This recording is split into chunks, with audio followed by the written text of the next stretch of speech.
Welcome to Chapter 2, Biology and Behavior. And in this lecture, we'll explore how the brain and the nervous system shape everything we think, feel, and do. Let's begin with the opening case of Brandon Burns, who, after being shot in the head, lost a significant portion of his brain tissue. Now, imagine that you were Brandon and you lost a sizable chunk of your brain. How would it impact your life? Do you think you'd be the same person as before? The brain is a system of unparalleled complexity, and it's the most important component of the nervous system. The nervous system is a complex communication network that uses electrical and chemical signals to transmit information throughout the body. It includes the brain, spinal cord, and nerves, and they're all working together to coordinate our thoughts, emotions, and behaviors.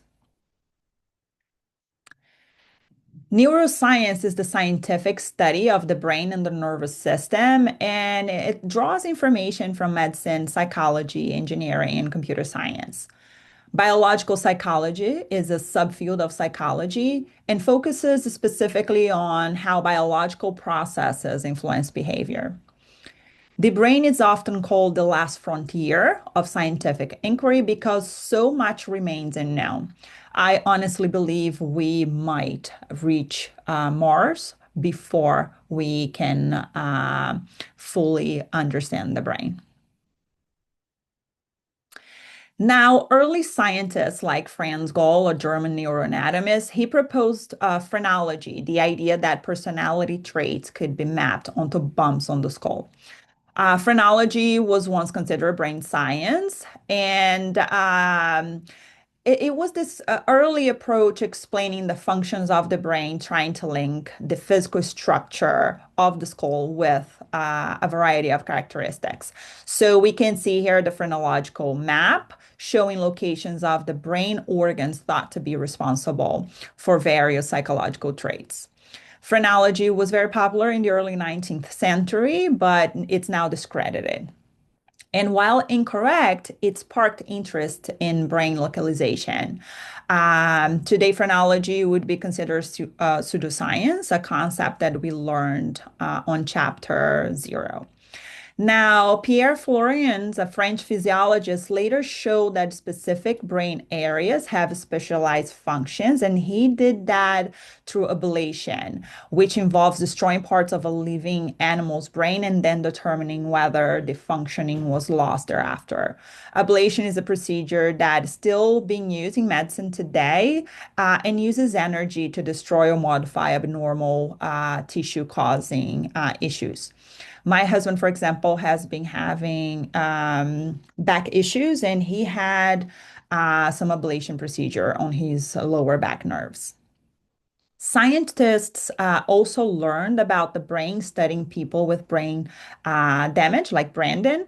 And of course, these early methodologies had limitations, but they advanced the idea that different parts of the brain have particular functions, which is known as localization of function. Today, we studied the living brain using advanced technologies such as MRI and CAT scans, which allow us to examine brain structures. And EEG, PET scans, and fMRI, which shows brain function. CAT scans use X-rays to create cross-sectional images. MRI also create cross-sectional images, just like CAT scans. However, it uses magnetic field and make the image much clearer and detailed. Again, these are looking at brain structure. When we want to see brain function, we use EEG, which is records brain electro activity through prompts putting on an individual's skull. PET scan tracks changes of radioactive substances, and functional MRI tracks change in brain blood oxygen level. You can read more about these technologies in the infograph 2.1 from your book.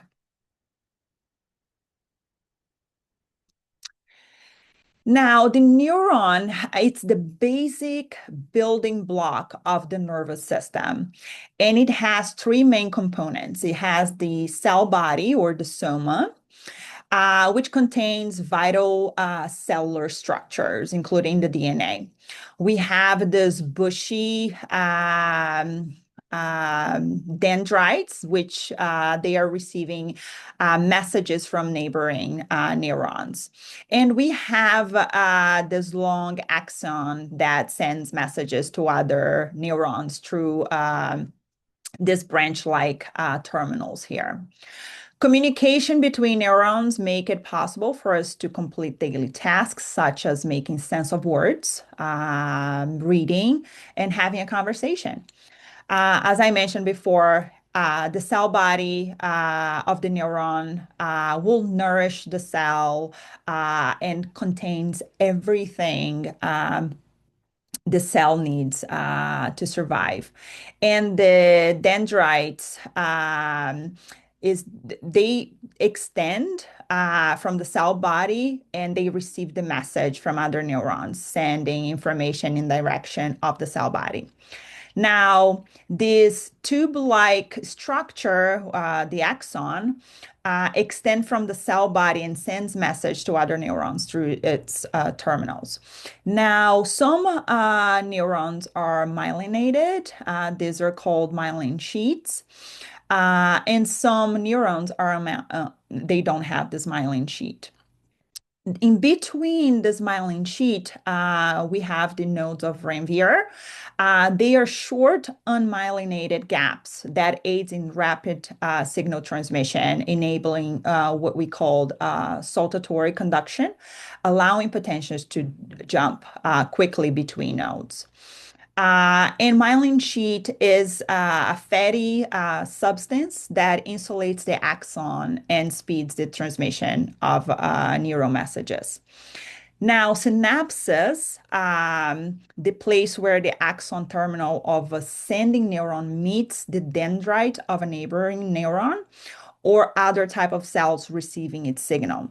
A junction between neurons where communication occurs.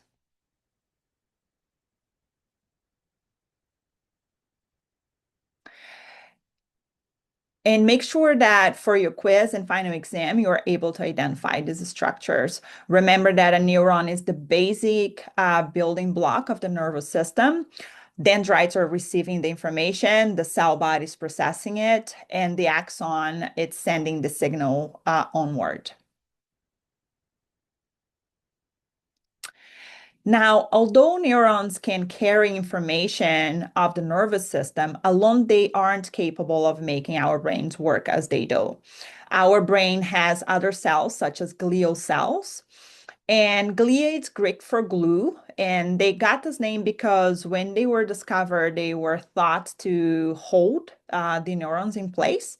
However, thanks to scientific study, we now know that glial cells have many other functions, such as acting as support cells, providing nutrients, insulation, and cleanup after injury. There are different types of glial or neuroglial cells. We have microglia, and microglia acts as the primary immune defense for the central nervous system by removing damaged neurons and pathogens. Think about them as the brain's defenders, protecting from infection and inflammation. We also have macroglia, such as astrocytes, oligodendrocytes, and Schwann cells, as well as ependymal cells, radioglia, and satellite cells. However, you only need to know the first three here. Astrocytes are star-shaped cells, which is why they got this name.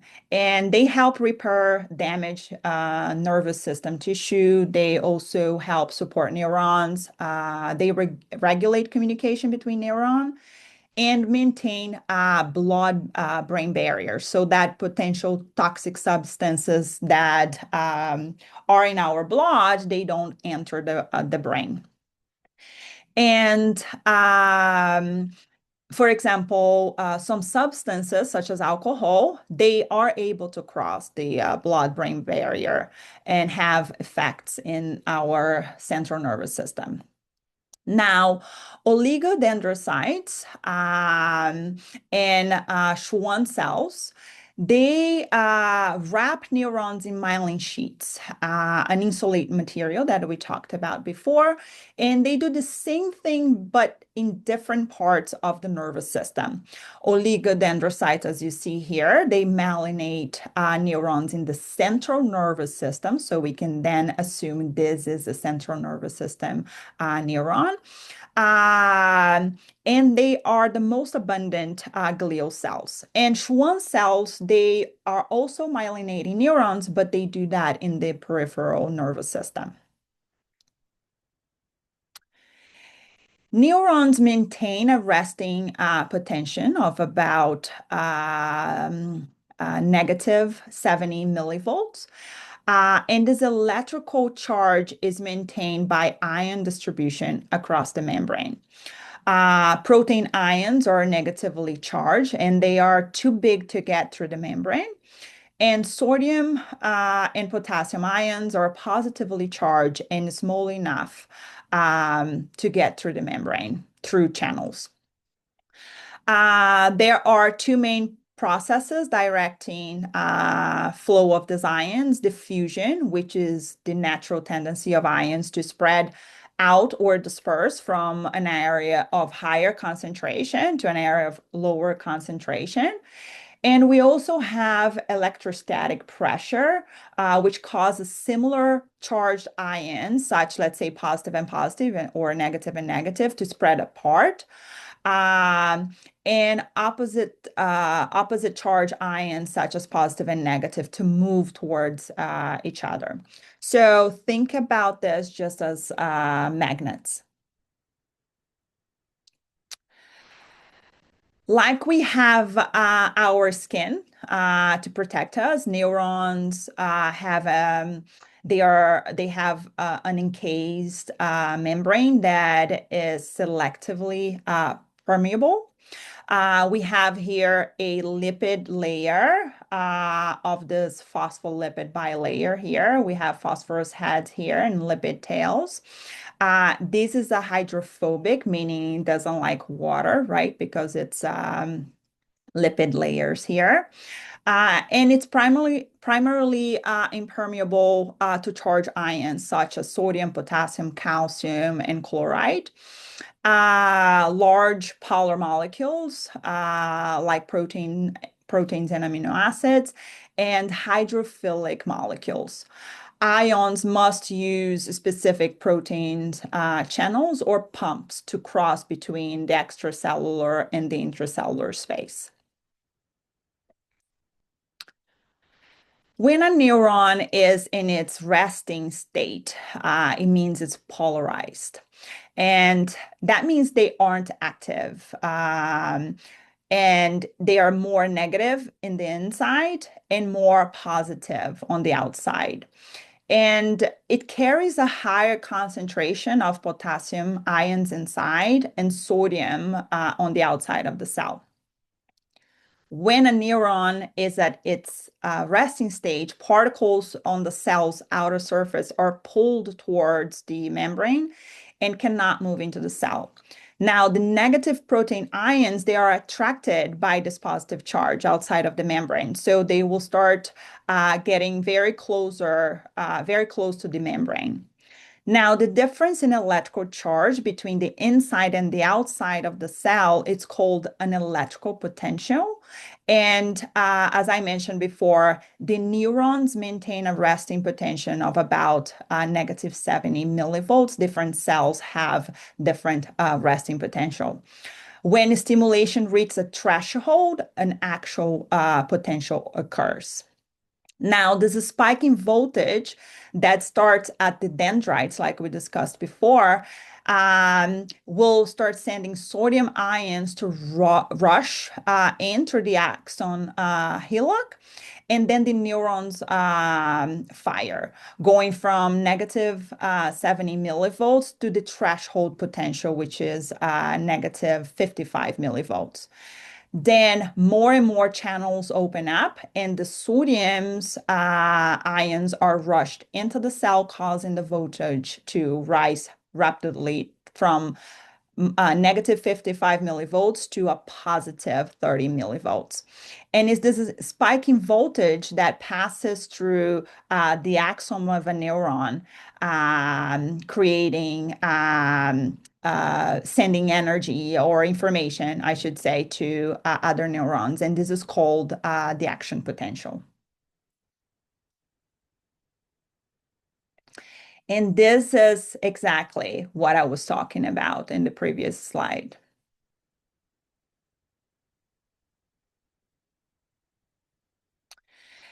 After firing, the neuron enters a refractory period as ions balance is restored by the sodium potassium pump.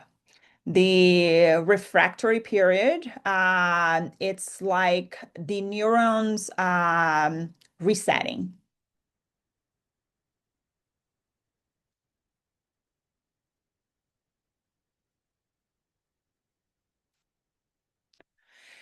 Now, when we are talking about excitatory and inhibitory signals leading a neuron to fire or not, imagine the neuron as a character trying to decide, do I fire an actual potential or not?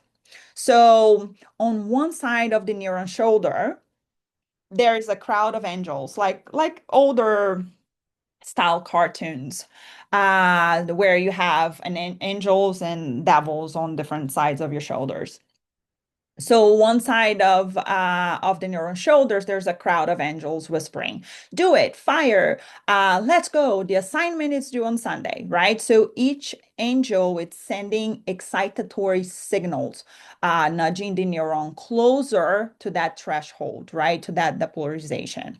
Now, if the angels collectively shout loud enough, that threshold is reached, okay? Then there's an action potential.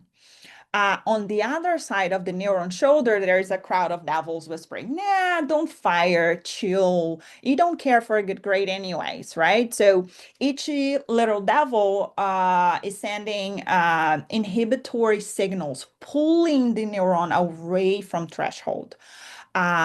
So if the devils drown them out, they won't be firing.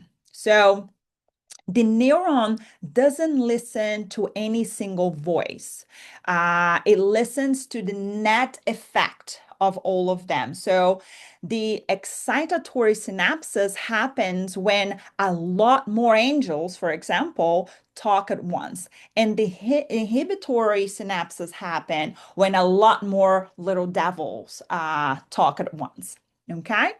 Now, neuron either fires or or does not fire. There's no like, oh, we just fired a little bit. Okay, so it's a all or none action.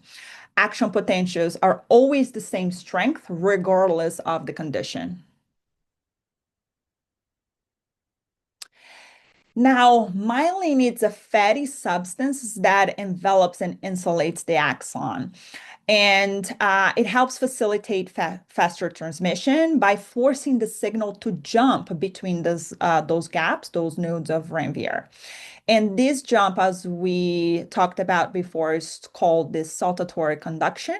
And it accelerates the transmission of the signal because it can take these big jumps instead of transversing through the entire length of the axon.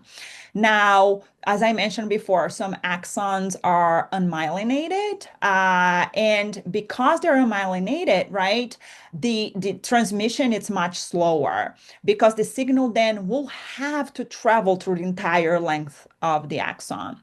The speed of transmission of a myelinated axon, for example, it's almost 300 miles per an hour. So think about F1 racing cars, right? And myelinated axons, they are less than 5 miles per hour. So there's a big difference there.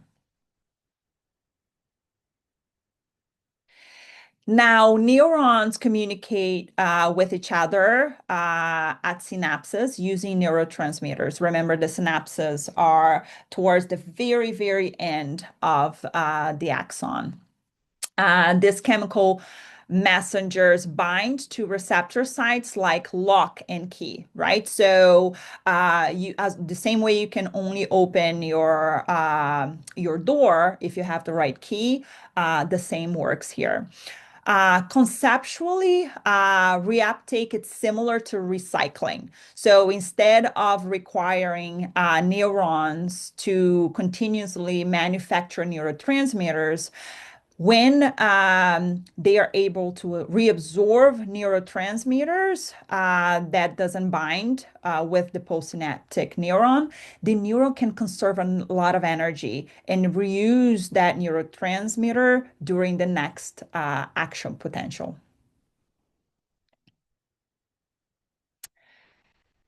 Today, we know to have about 100 different neurotransmitters, but don't worry, for this chapter, we need to know less than 10 of them. So, studies on neurotransmitters began in the late 1800s, and acetylcholine was the first one discovered, and it's involved in muscle movement and memory. Now, low levels in the brain have been linked to Alzheimer's disease, leading with problems with thinking, memory, and language. Normal acetylcholine activity can be disrupted by toxins such as Botox and snake bite, as well as food poisoning. Now, norepinephrine, also known as noradrenaline, in Brazil, for example, we call noradrenaline. Some countries in Europe call noradrenaline as well. It's a chemical in the body that acts as both hormone and a neurotransmitter, sending signals between nerve cells. It is the most common neurotransmitter in our sympathetic nervous system, and it has many functions. But one of the most important is its roles in our body's fight or flight response. So, in other words, it prepares our body to deal with stress by, for example, dilating our eyes so we can see better, right, through the savannah, and constricting our blood vessels as well. When acting in the brain, it helps regulate arousal and sleep-wake cycle. It can also affect mood and memory. And in appropriate amount, it can increase alertness and attention. However, in high levels, it can lead to hyperarousal, which can diminish thinking, attention, and memory. Now, we also have epinephrine, or which it's also known as adrenaline, which is also a neurotransmitter and a hormone, but acts mainly as a hormone in the body. It's released in response to stress as well, and it helps stimulate metabolism, dilate the eyes, and increase energy, also increase heart rate and breathing, blood flow and oxygen to our muscles, right? So in case we need to run from a lion, which will it's all things needed in our fight or flight response. Now, glutamate and GABA are involved in much of the communication of the nervous system. Glutamate is the main excitatory neurotransmitter. So its main goal is to make neurons fire. So think about glutamate is the foot in the gas pedal, okay? Now, GABA is the main inhibitory neurotransmitter, putting the brake on firing. So it plays a role in controlling sleep and wakefulness, and imbalances in GABA can lead to disorders such as anxiety. And some anti-anxiety drugs, for example, they work by enhancing the effects of GABA. Now, glutamate influences most brain cells and it's critical for everything we do. So, glutamate dysfunction can be deadly, such as overactivity causing stroke or underactivity leading to symptoms of schizophrenia, for example.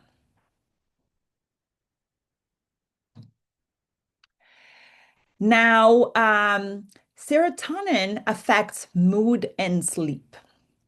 Many depression treatments use selective serotonin reuptake inhibitors, such as Prozac and Zoloft, to help regulate mood, increase motivation, and aid in emotional regulation.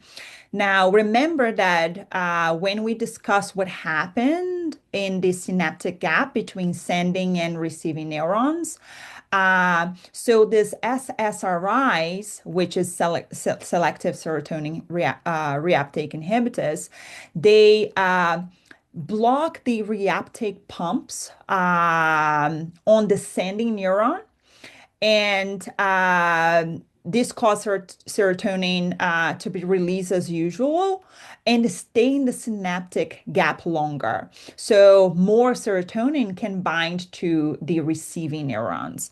The message then is stronger and lasts longer. Now, by letting serotonin hang around longer, SSRIs help the receiving neurons get the message more reliably, which over time helps stabilize mood.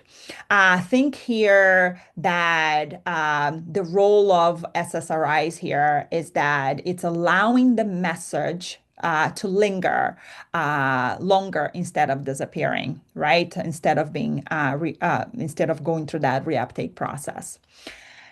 Now, important here is to remember that SSRIs, they are not creating more serotonin. They're just making better use of what it's already there. Now, endorphins is our body's natural opioid, and it's released in response to pain. So, brisk exercises, for example, are known to increase their production and can reduce pain and also improve mood. Now, dopamine plays a role in attention, reward systems such as pleasure, and is linked also to romantic love and movement as well. The role in the reward system is an important one, especially when considering addiction of amphetamines and cocaine, which really messes up with the brain's pleasure circuitry. Dopamine, it's also linked to Parkinson's disease. And Parkinson's disease is actually the deterioration of the neurons that produce dopamine. And here it's the actor Michael J. Fox and Muhammad Ali here, both unfortunately dealing with Parkinson's disease. And here is just a table for your reference. Now, oxytocin, it's crucial for birth, triggering strong uterine contractions through positive feedback response. And what it does, it aids pushing out the baby and the placenta. It's also known in fostering the immediate mother-infant bond through its role in bonding and lactation. I think it's also known as milk letdown. Now, think here about adenosine as the brain's it's the brain's slow down signal. Okay, it's also a neurotransmitters. And as we are awake and using our brain, adenosine builds up, right? And it tells neuron to slow down, makes us feel sleepy and alert. And it reduces neuron firing and calms brain activity. So think about you have been working long enough and now it's time to rest.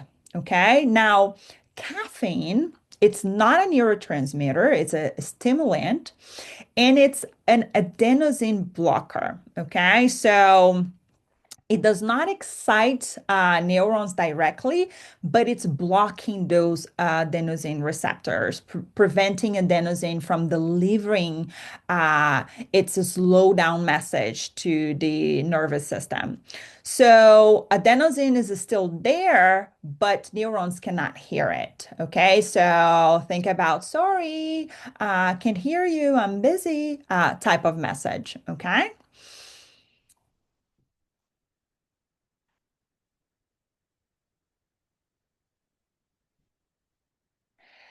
Now, the nervous system, it's made up of two main divisions or branches. The central nervous system, which includes the brain and the spinal cord, and the peripheral nervous system, which it's divided in two branches, somatic and automatic nervous system. And then the automatic nervous system, it's further branched out between sympathetic and parasympathetic nervous system.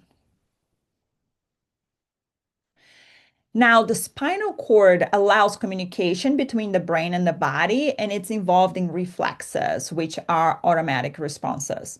Its two major responsibilities to receive information from the body and send it to the brain, as well as take information from the brain and delivering to the body.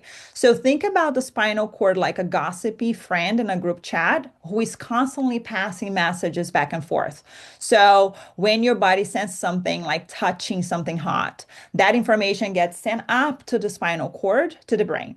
Hey, this just happened, that gossipy friend, right? And when the brain decides us what to do, the spinal cord quickly sends the message back down to the muscle.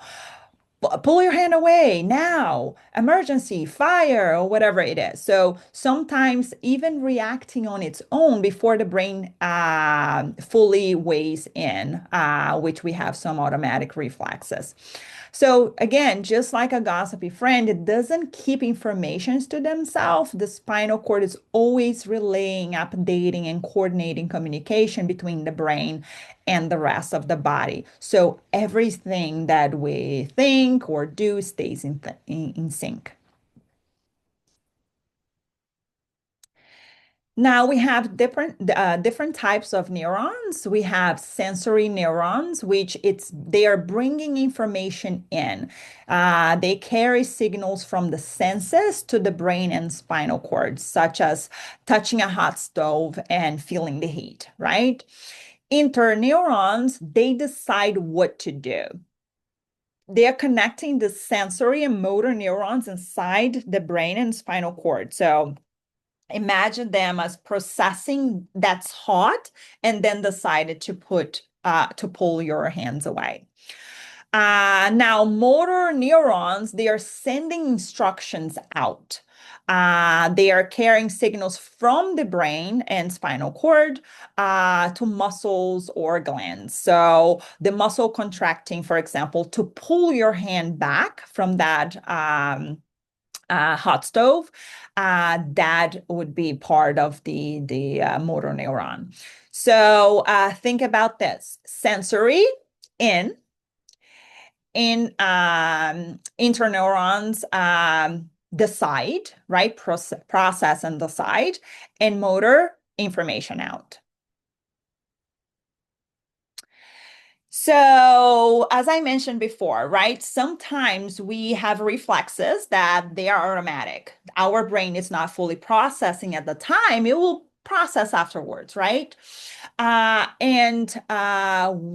of these reflexes is the reflex arc, which is a fast automatic response that happens in the spinal cords to protect us before the brain fully process what's happening. So, as I said, right, eventually your brain will process the event. Otherwise, we would have no clue, right, that it happened. Um, so, we become consciously aware of the reaction after it has occurred. Okay. So, for example, pulling the hand off the stove here, it's like, oh, my hand just pulled back because the pan was hot, right? So again, remember the sensory neuron, it's detecting the stimulus, the interneuron, it's making that quick decision, and the motor neuron, it's causing that pull away immediately response. The reflex arc, it's an automatic response to a sensory stimulus, right? So this would be the sensory stimulus here, using a simple pathway communication from sensory neurons through interneurons into the spinal cord and then back to the motor neurons.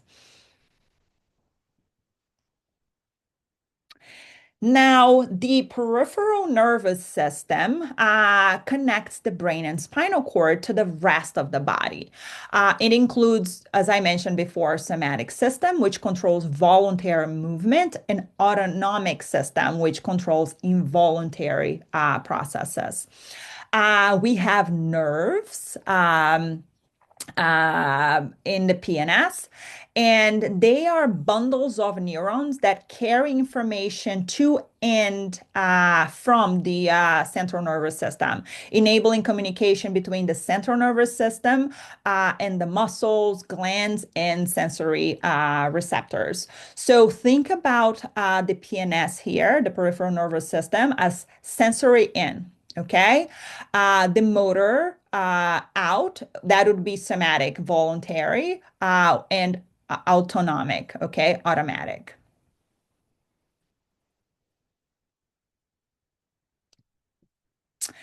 Now, the somatic nervous system is the branch of the PNS that includes sensory nerves and motor nerves. They're gathering information from sensory receptors and then controlling skeletal muscle response for voluntary movement, right? So I'm speaking for a while now, so I'm a little bit thirsty, for example. So I would, for example, reach a glass of water to take a sip, right? So that would be the skeletal muscle controlling that voluntary movement.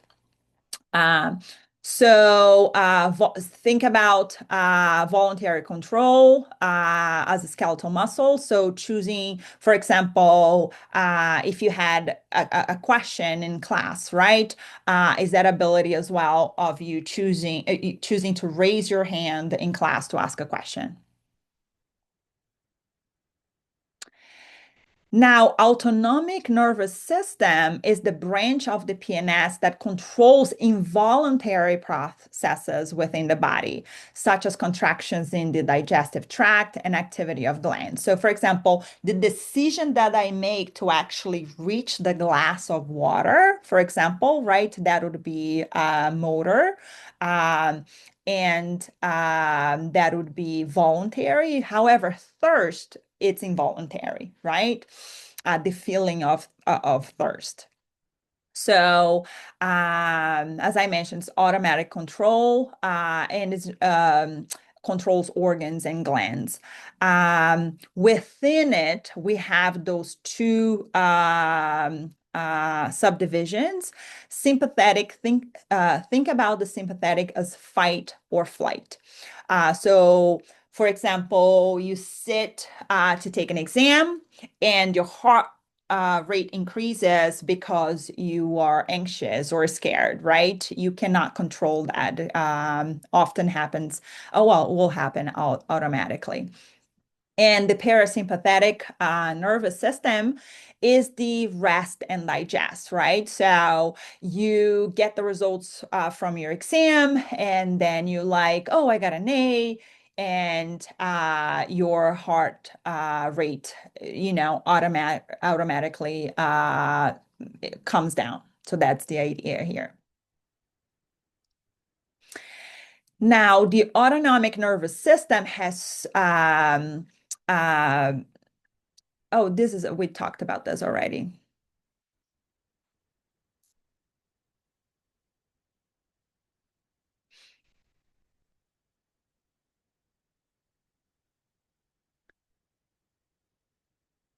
Okay. So we also have the endocrine system.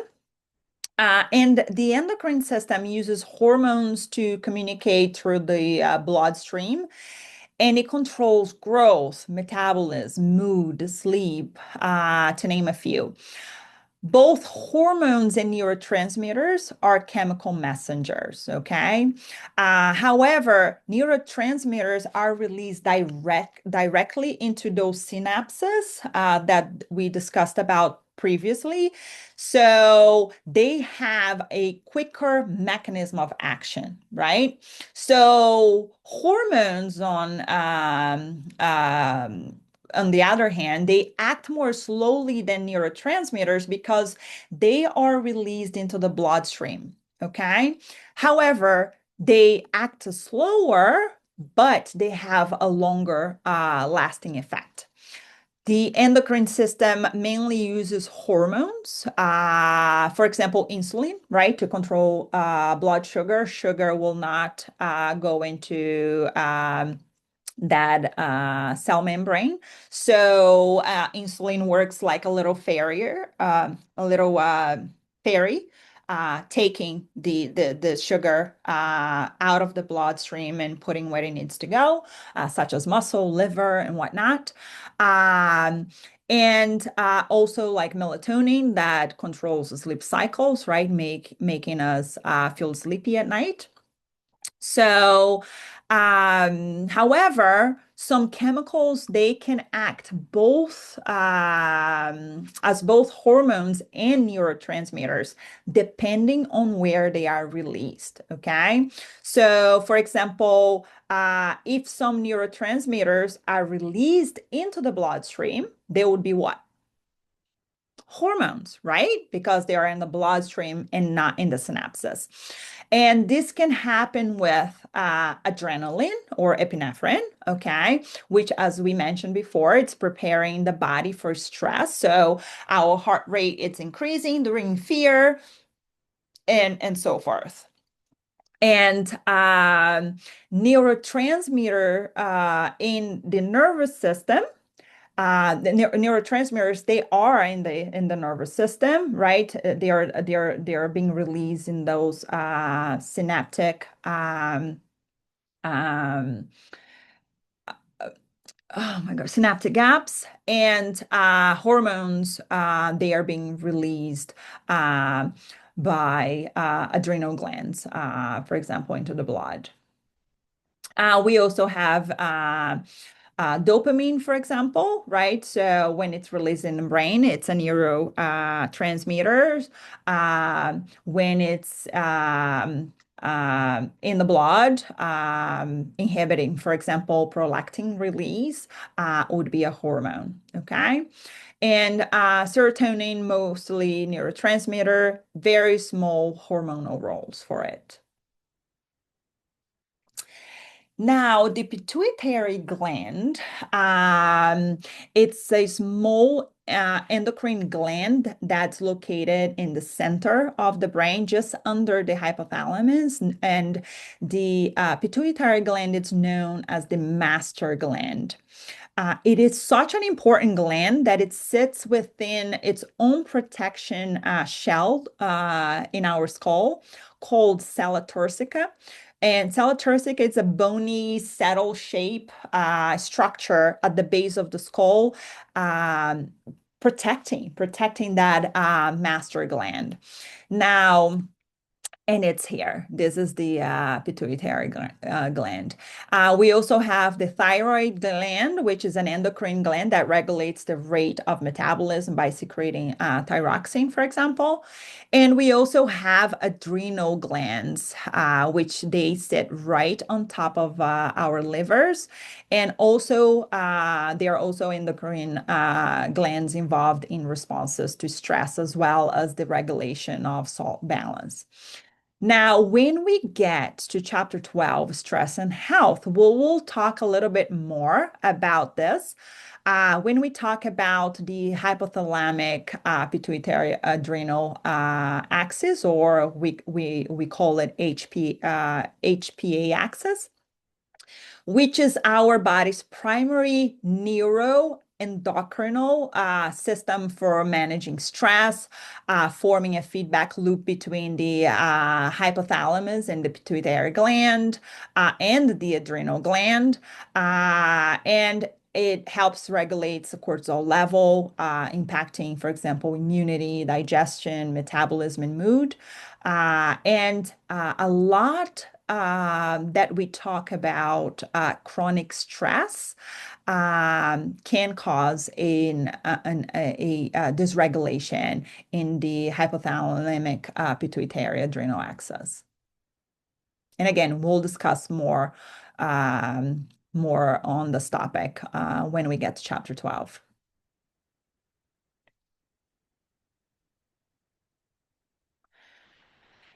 Now, the brain has two different hemispheres, right? And they are connected by the corpus callosum, which is here in the middle.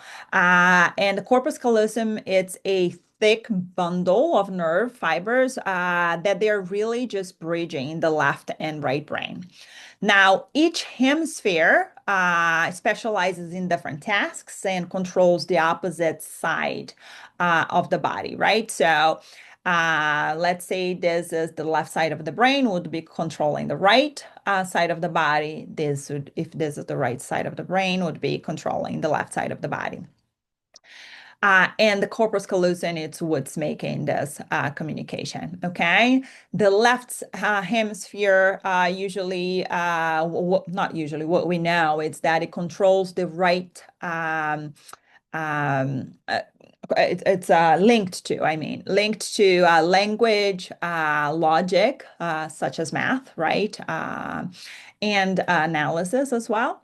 And so speaking, writing, solve math problems, and so forth. And the right hemisphere, it's linked more with creativity, music, emotions, and spatial skills. So drawing, recognizing faces, understanding tone of voice, and so forth. The cerebrum, as you can see here, looks like a walnut with its two wrinkle halves here, right? And it's the largest part of our brain, responsible for thinking, memory, emotions, and again, voluntary movement. And what we see here is that this scan, it's showing the brain of a person who has undergone a hemispherectomy. So that part of their hemisphere here was taken, a part of the brain was taken. And this green area here then became occupied or filled with cerebrospinal fluid.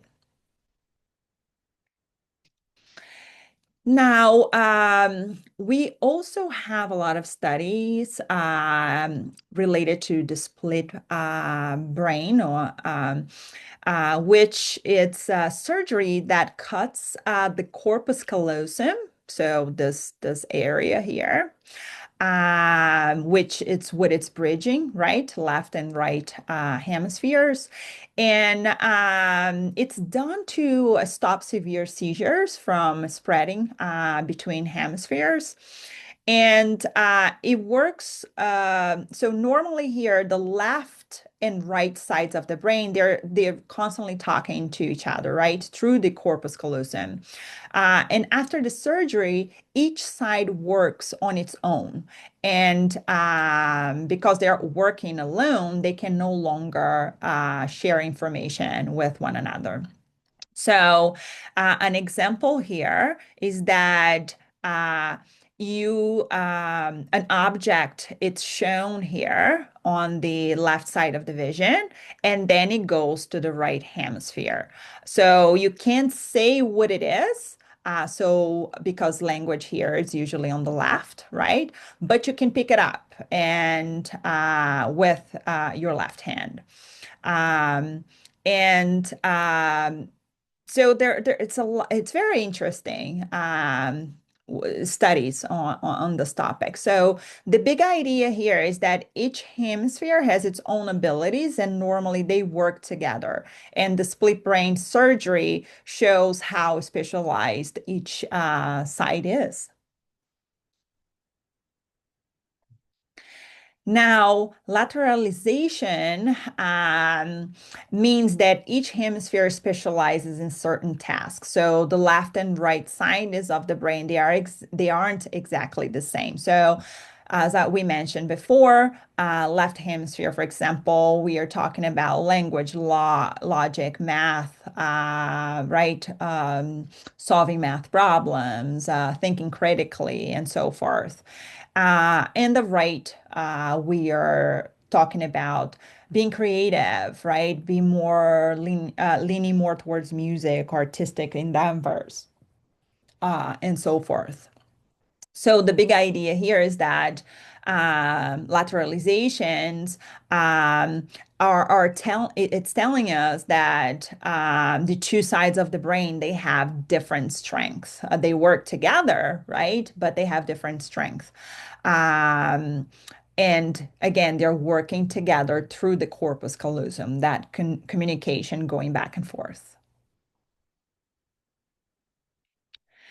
Now, the left hemisphere controls the right side of the body, as we talked about before, and specialize in all those right more analytical and logical tasks. We have here the Broca's areas. Okay, think about Broca's as a speech production. Okay, so right now I'm saying words clearly, even though I have an accent, right? When I'm speaking. So you can understand what I'm saying. So if I had a damage here, for example, in Broca's area, uh, I would be able to understand what you are speaking, but I would struggle to speak myself. Okay. Now, Vernex's area here, involved in language comprehension. Okay, so you understanding what I am saying. So, damage in this area here. So if if this area of my brain was damaged, I would be able to speak fluently, but words may not make much sense for me. Okay. So the big idea again, that the left hemisphere controls the right side of the body, right? And it's Broca areas, it's for speaking, and Vernix area, it's for understanding what's being said.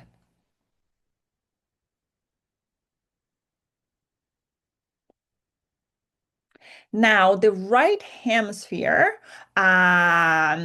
we are here talking about again that creative endeavor, right? Composing music, drawing, um, reading maps. Like my husband, he's a really good map reader. I'm awful. Judging distances, like parking, right? So people, for example, that can really say, oh, this will fit here, right? This car will fit here, and be able to have that spatial awareness there. Also, emotional recognition, understanding facial expressions or tone of voice, right? Some people are really good at this. And the right hemisphere, they again, they're handling language and logic, and but again, it's working together with both hemispheres are constantly working together through that communication, through the corpus callosum communication. Now, prosopagnosia, it's face blindness. So it's a condition where a person cannot recognize faces, even familiar ones. So, for example, I would not be able to recognize my husband or my mother, and it happens on the right hemisphere, especially areas involved in visual and facial recognition when those areas are damaged.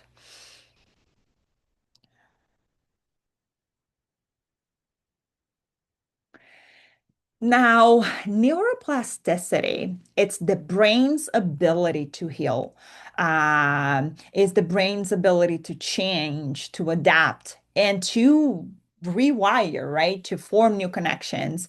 And it happens after we learn something, right? So you're reading your book, right? Watching this lecture, you're learning new content. So your brain is going through this neuroplasticity process, right? When we experience something. So as a kid, you put your hand on fire and you realize, okay, I got burned, it hurt, so I want to do this again, right? And with injury as well. So for example, your book talks about Christina's injury, and her recovery after losing half of her brain demonstrate this ability of the brain to heal, change, adapt, right, and make this new connection. So for example, I start learning English in my mid 20s, and my brain, I start forming these new pathways, right, for vocabulary, grammar,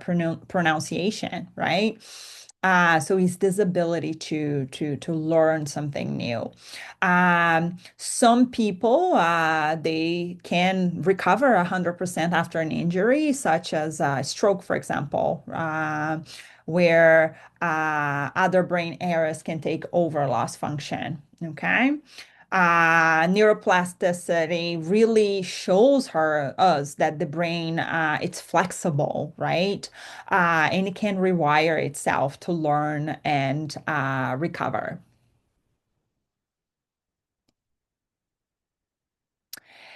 Now, there's two words here, right? Neurogenesis, which is the generation, the creation, the development of new neurons in the brain. Stem cells are responsible for producing new neurons. And animal research has shown that stem cells to be effective in alleviating symptoms of Parkinson's disease or replenishing neurons in the spine, allowing those spinal cord injuries to regain movement. Now, in order to study the brain, we must get to it first, right? So if we start peeling the scalp and cut away the bony skull, we'll find more layers of protection. So these three thin membranes here, they are our meninges, and they provide a barrier to both physical injury and infection. Okay.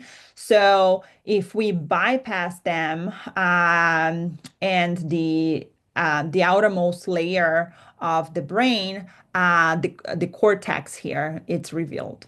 Okay. So the cerebrum, again, we talked about this before, is the largest part of the brain, responsible for thinking, memory, emotion, voluntary movement, senses, right? It's your ability, for example, to go to college, right? Take multiple courses, solving a math problem, remembering that you have class Mondays and Wednesday, right? The time that it is, or Tuesdays and Thursdays, or remembering your assignments, moving your arm, and so forth. Now, the cerebral cortex is the wrinkled outer layer. So, if we were to cut this, we'll see the top of it, this very thin outer layer, which is responsible for higher mental functions, such as decision making and processing senses. So, paying attention and making sense of this lecture, right? Reading your book, planning your day, um, identifying a song by its melody, right? So if I start humming here, you would be able to identify what song that is from, if you know the song, of course. And those are all things that are happening within your cerebral cortex. Now, why is the cortex wrinkled? And it is wrinkled to increase surface area. Okay, so the more surface area, the more neurons, right? So the more processing power we have. Again, the cerebrum, it's controlling most of our thinking and movement. The cerebral cortex, it's the outer layer where complex thinking and sensory processing is happening. And the reason it's wrinkled, it's because we want to increase the surface area. Now, we have the frontal lobe, which is in the front of the brain, and it's linked to thinking, planning, decision making, voluntary movement, some personality traits. So, solving a problem, right? Deciding if you want to eat a cake or a pie, moving your arm up and down to raise your hand to ask a question, right? The parietal lobe, it's sandwiched between the temporal lobes and the occipital lobe and the frontal lobe. So it's sandwiched right there in the middle. It's the top middle of the brain, and it's processing sensory information such as touch, right? The temperature of that stove, pain, the pain you felt when you touched the hot stove, right? And also spatial awareness. So, for example, when you touch your book, right, to read your material, you're feeling the texture of the paper, or knowing where your hand is when you touch something, right? So let's say, for example, if I touch here right now, if I close my eyes and I touch, so right now I just touched my stapler, right? So I know what a stapler is and I can recognize by my touch. Um, and the occipital lobe, it's in the very back of the brain, and it's processing visual information. Okay. So you recognize me next time you see me in class because you have already seen my face, right? You recognize the words on your book while you're reading them because you know what you have learned that, right? You have that information there already. And the temporal lobes, they are on both sides of the brain, near your ears. And their functions include hearing, memory, language comprehension, emotion, right? So listen to music, understanding speech, remembering a song, all of this. So, what we can infer from this, right, is that each lobe has specialized jobs to do, but they are constantly working together to let us think, feel, see, hear, and move. So, here again, frontal lobe, parietal lobe, occipital lobe, and temporal lobe. This right here is the cerebellum. Now, if you're not familiar with Phineas Gage's story, he He suffered an injury. He was impaled by a 3 foot tamping rod through his cheek, brain, and skull that caused dramatic changes in his personality.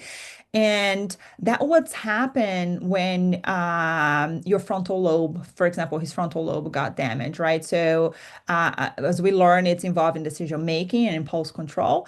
And damage here can alter personality, like we see in his case. Now, we have here, this is called cortical homunculus. Uh, and they are like cartoon likes of like this little man, which is showing parts of the cortex that control which body parts. So the body parts here are distorted based on how much brain area controls them. So we can see here we have big thumb, right? Because we get a lot of sensory information from that, from there in the somatosensory cortex and both in the motor cortex. So the motor cortex, it's right here in the rear part of the frontal lobe. Plans and executes voluntary movements, such as, again, move your hand up to ask a question in class. Okay.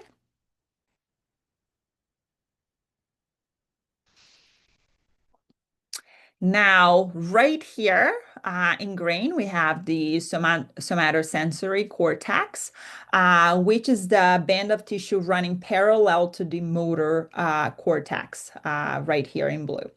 And it is in the parietal lobe, and it's receiving and processing sensory information from the body, touch, pressure, temperature, pain, and so forth. So, for example, if I throw a hot potato to your hand, right? It's something that you would process that through your somatosensory cortex. Now, Penfield, he's the one who mapped the somatosensory cortex, like he did with the motor cortex, and he created this sensory homunculus as well, showing again the parts uh, that have more sensory brain area.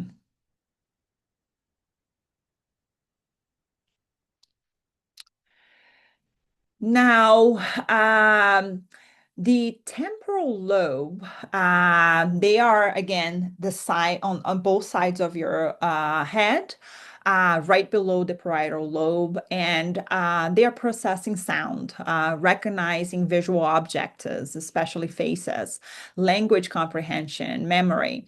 Um, so recognizing a friend's face, right? Understanding what I'm speaking to you right now because English is your language. Recognizing my humming, right? Um, from a song, if you know the song, right? And the auditory cortex, it's part of the temporal lobe, and it's receiving information from the ears, allowing us to hear sounds. So for example, if your cat meows, oh, it's a cat meowing. Or if you hear a dog barking, you can make sense what that is. Oh, it's a dog, right? So you can differentiate between a cat, a dog, a cow mooing or whatnot.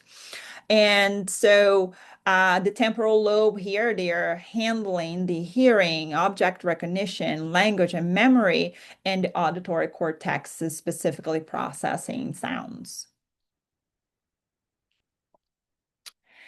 Now, the occipital lobe, right, is the lower back of your head, like we talked about, and it's processing visual information such as shapes of objects, right, colors, and also motion. Okay.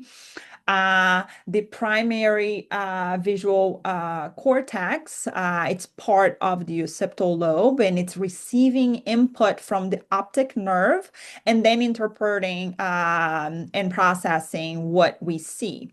So for example, when we look at a tree, we know it's a tree, right? We can recognize as a tree. And when we say stop sign, right, we know what a stop sign is, even though some of us just, slide through it. We know that we're supposed to stop. Um, if we have damage in these areas, we can have primary or complete vision loss. We can also have difficulty recognizing shapes, colors, and movements. Here again is just a graph for your reference. Now, association areas, they are found throughout all lobes of the cerebrum, okay? And they are integrating information from different parts of the brain to make sense of it, to help us plan and to help us decide, okay? So we have a frontal association area, which is planning our day, for example. It's helping us problem solve, right? We have the parietal association area, uh, and temporal association area and occipital association area. And again, they are connecting and interpreting information from sensory and motor regions to produce complex thoughts, right? So complex decisions and then the behavior. So for example, let's say that you want to continue your education and you're a psych major and you want to go to get your master's or your PhD or, right? And then GPA really matters, right? So you are really producing this future-oriented complex information to plan how you study, right? To submit your assignments on time, to ask questions and so forth.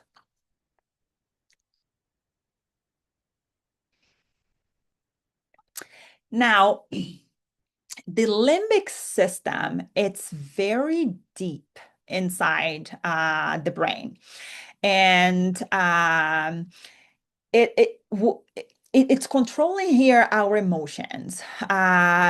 Memory, not it's like creating memory, okay? Creating new memories, not storing them. And motivation, okay? So we have here the thalamus, and this it's processing and relaying sensory information to appropriate areas of the cortex. Okay. We also have here the hypothalamus, which is this small structure right below the thalamus. And what it does is it maintains the internal environment within a healthy range. So it's helping regulate sleep-wake cycles, right? Body temperature, uh, even basic drives, right? Like thirst, me feeling thirst right now, right? Appetite, and even sexual behaviors. Okay.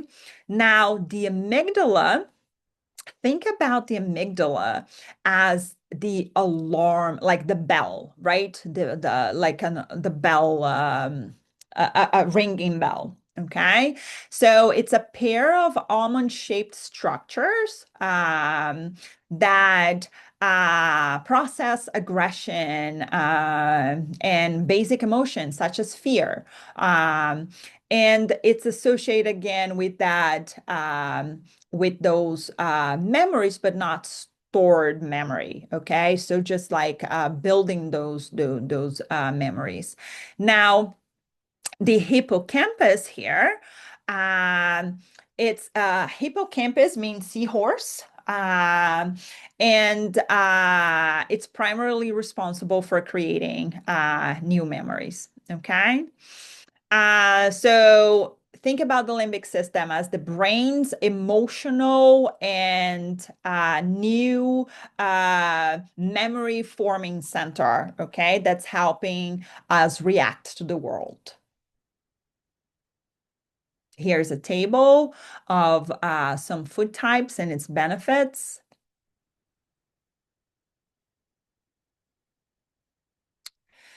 Now, The brainstem controls vital functions like breathing, right? Heart rate, blood pressure, and so forth. So right here we have the midbrain, which is the part of the brainstem involved in levels of arousal. So it's responsible for generating movement patterns in response to sensory input. Okay. The reticular formation right here is a network of neurons that's running through the midbrain, and it's controlling the levels of arousal and quickly analyzing sensory information on its way to the cortex. Okay. The hindbrain includes areas of the brain responsible for fundamental life-sustaining processes. We have the pons, the cerebellum, and the medulla. The pons is helping us regulate the sleep-wake cycles and coordinate movements between the right and left sides of the body. The medulla here, it's overseeing vital functions, right? So when we are sleeping at night, for example, we still breathe, right? When we eat, our body's it's processing that food, right? We digesting that food. Our heart, we don't tell our heart beat or stop beating, right? So it's all automatic, and the medulla it's responsible for overseeing all these vital functions. And we also have the forebrain, which is the largest part of the brain, and it includes here the cerebellum.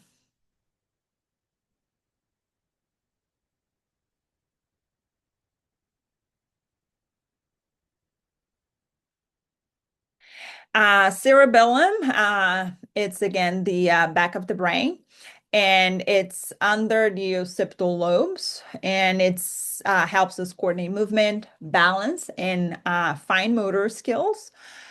So catching a ball, playing the piano, riding a bike, walking, right?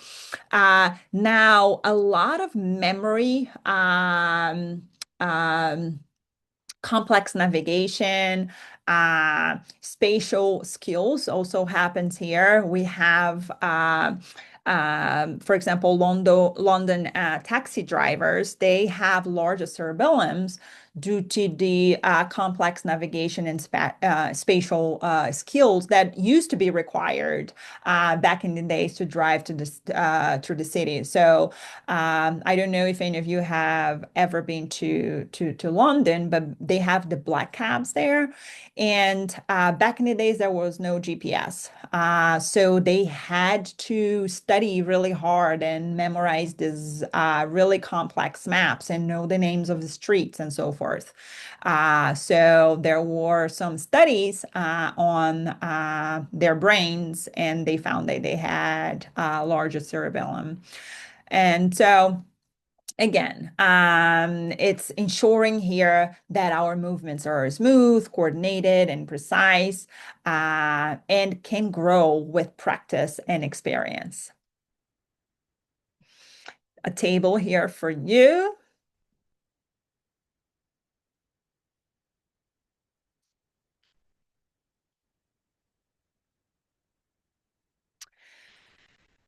So, just to end here, by, just looking at Brandon and Christina's stories, because it's really showing us that the brain can adapt and recover, and that exposure to new experience continues to shape our brain throughout life.